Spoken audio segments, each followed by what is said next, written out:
Bismillahirrahmanirrahim. Assalamualaikum warahmatullahi wabarakatuh. Waalaikumsalam warahmatullahi wabarakatuh.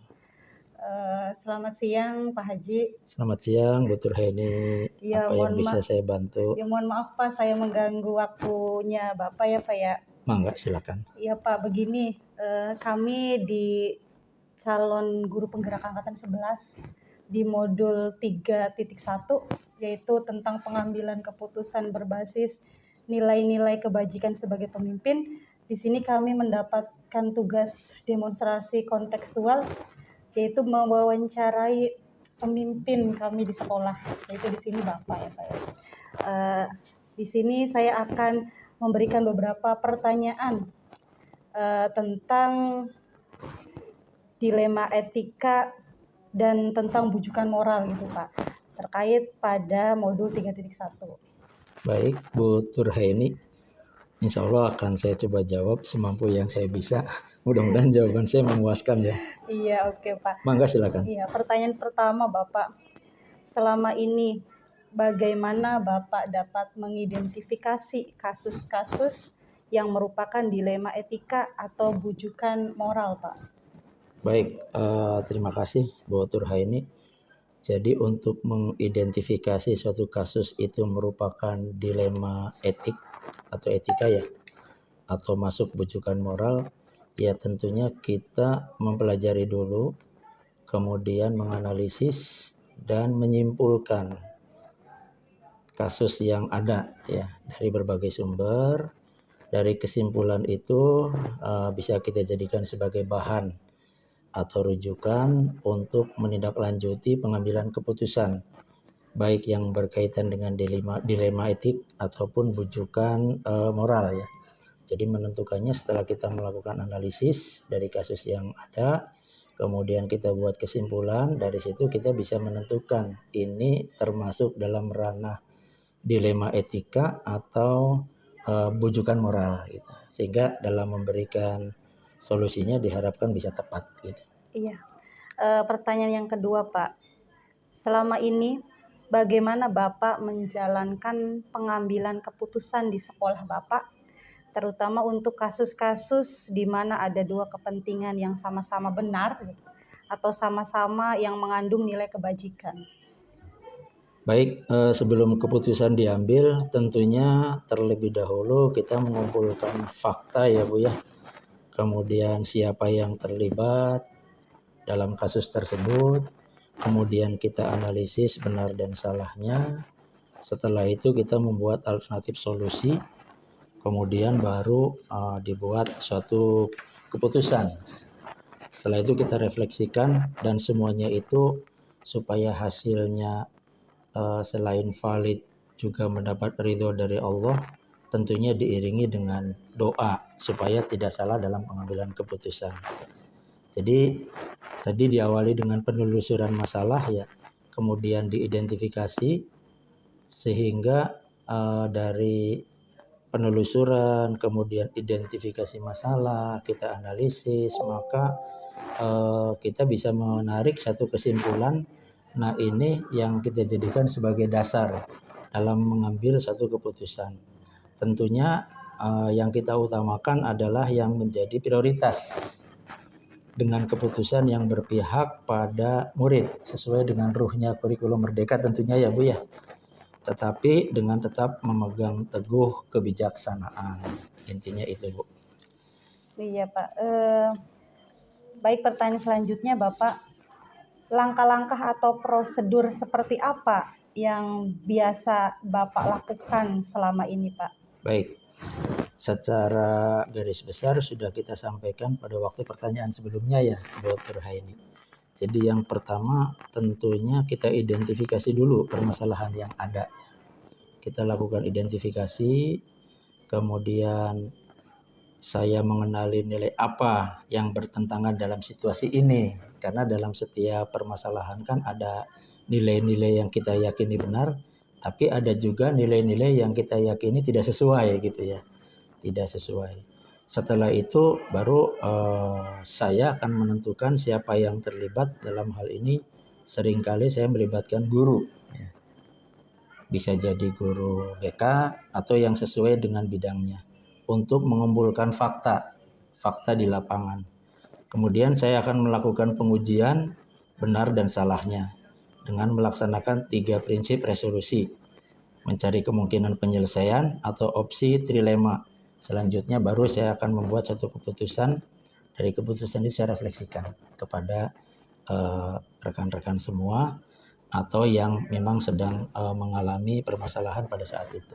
Seperti itu Bu Iya. langkah-langkah yang saya lakukan. Iya, baik Pak. Pertanyaan selanjutnya, hal-hal apa saja yang selama ini Bapak anggap efektif dalam pengambilan keputusan pada kasus-kasus dilema etika, Pak? Ya. Ketika kita berhadapan dengan kasus dilema etika, kita kan bingung tuh ya antara dua hal yang kelihatannya sama-sama benar, kebijakan mana yang harus saya ambil kan. Betul. Kalau yang saya rasakan dan saya biasa lakukan dan menurut saya dalam tanda kutip itu efektif ya dalam pengambilan keputusan pada kasus dilema etika adalah menggunakan pola 3 prinsip resolusi ya Bu ya. 3 prinsip resolusi itu yaitu berpikir berbasis hasil akhir ya. Dari data yang kita telusuri, analisis, kemudian kita punya data akhir ya. Kemudian kita juga harus berpatokan pada aturan yang sebenarnya seperti apa. Itu kan yang menjadi acuan. Tetap kita berbasis kepada aturan. Kemudian juga tetap mengutamakan rasa kepedulian ya. Tenggang rasa antara kita. Tapi garisnya tadi ya, setelah kita analisis, kita tentukan dari apa permasalahan yang ada sehingga kita bisa mengambil satu kesimpulan akhir, oh permasalahannya seperti ini. Kemudian kita runut di dalam rujukan aturannya ya. Setelah itu baru kita juga menggunakan tadi ya rasa kepedulian di antara sesama supaya keputusan ini tidak melanggar aturan yang ada tetapi juga bisa adil gitu ya. Bisa menerima dengan baik gitu. Selain itu ya kadang kita juga melakukan diskusi ya dengan para guru dan pemangku kepentingan di sekolah untuk menyelesaikan sebuah kasus atau permasalahan. Jadi kadang kalau berbicara diskusi dari hati ke hati itu bisa terbuka gitu ya. Dan dari situ ketika memang ada hal yang secara aturan kurang pas atau kurang sesuai, kita bisa memberikan nasihat, gambaran-gambaran barangkali yang lebih bisa diterima gitu. Seperti itu Bu. Berarti tadi Pak memakai 3 prinsip ya Pak ya, berbasis hasil akhir, kemudian Betul. ada kepedulian dan di Aturan. sini aturannya jangka panjang ya Pak ya. Kemudian Betul. ada juga diskusi dengan para guru ya Pak ya. Betul, ya. Kemudian pertanyaan selanjutnya Pak, hal-hal apa saja yang selama ini merupakan tantangan gitu Pak dalam pengambilan keputusan pada kasus-kasus dilema etika? Baik Bu, menurut saya dalam pengambilan keputusan permasalahan yang terkait dengan dilema etika, jadi kalau permasalahan yang menurut saya memang agak sulit untuk diputuskan, biasanya itu kalau menyangkut hal yang sama-sama benar gitu ya, masing-masing berargumen benar gitu ya, tetapi keputusannya harus satu ya. Nah di situ ada tantangannya ya. Namun saya kembalikan lagi kepada nilai-nilai yang saya pegang dan juga aturan. Ada nilai yang kita pegang dan ada satu aturan yang harus kita jadikan sebagai acuan atau dasar, dan juga tidak lupa kepada kepedulian terhadap sesama yang juga harus saya pertimbangkan. Sehingga ya dasarnya itu adalah dari nilai kebenaran yang saya yakini, kemudian dasar aturannya memang ada, dan kepedulian itu kepada teman-teman bisa saja kita memperkuat ketika dia benar, dan mungkin kita juga memberikan pemahaman kenapa sih ini yang kita pilih gitu ya. Sehingga dengan begitu masing-masing harapannya bisa memahami di antara dua kasus yang barangkali sama-sama punya nilai kebenaran gitu. Seperti itu Bu. Iya. Oke Bapak, kemudian Pak, apakah Bapak memiliki sebuah jadwal dalam sebuah penyelesaian kasus dilema etika gitu? Apakah Bapak langsung menyelesaikan ketika di tempat itu gitu, atau memiliki sebuah jadwal lain untuk menyelesaikannya gitu? Bentuk atau prosedur seperti apa yang Bapak jalankan? Baik Bu Turhaini, kalau menurut saya dalam penyelesaian kasus dilema etika tadi ya, tergantung permasalahan yang muncul. Artinya seberapa mendesak permasalahan itu harus segera kita selesaikan. Atau bisa juga seberapa besar permasalahan tersebut yang akan membawa dampak pengaruh kepada lembaga yang saya pimpin. Jika memang memerlukan waktu dan pihak lain yang harus kita libatkan dalam penyelesaian kasus ini, maka tentunya kita akan membuat alokasi waktu. Ya, tidak akan kita selesaikan saat itu. Tapi sekiranya memang kita mampu menyelesaikan sendiri dengan tadi nilai-nilai yang ada, kemudian aturan dan berdasarkan kepedulian sesama kita, ya mungkin bisa langsung kita ambil tindak penyelesaiannya pada saat itu. Jadi tergantung seberapa kompleks dan seberapa mendesak, kemudian seberapa besar sih pengaruh perusahaan itu terhadap lembaga yang kita pimpin gitu.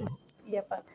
Kemudian pertanyaan selanjutnya, adakah seseorang gitu Pak atau faktor-faktor apa yang selama ini mempermudah atau membantu Bapak gitu dalam pengambilan keputusan dalam kasus-kasus dilema etika Pak? Dari pengalaman saya sebagai kepala sekolah, tentunya ya memang kita dituntut harus mampu membuat keputusan, ya. Keputusan bijak berdasarkan nilai-nilai kebajikan yang tentunya saya pahami, ya.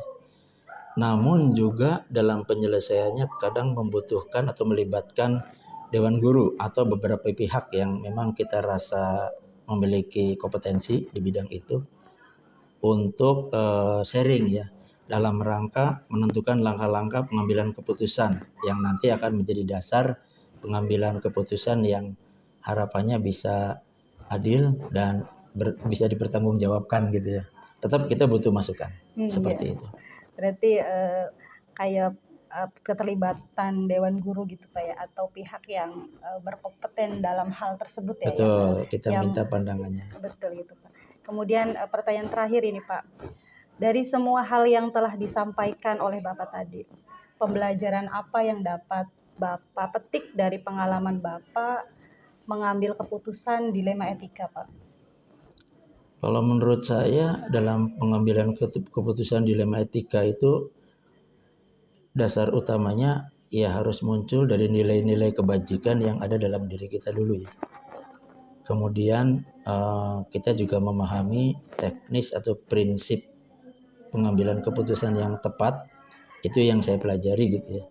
Kemudian paradigma berpikir kita, ya, terhadap masalah yang ada. Kemudian langkah-langkah strategis apa yang kita ambil dalam pengambilan keputusan yang itu kita jadikan dasar dalam mengambil keputusan yang adil dan bertanggung jawab tadi.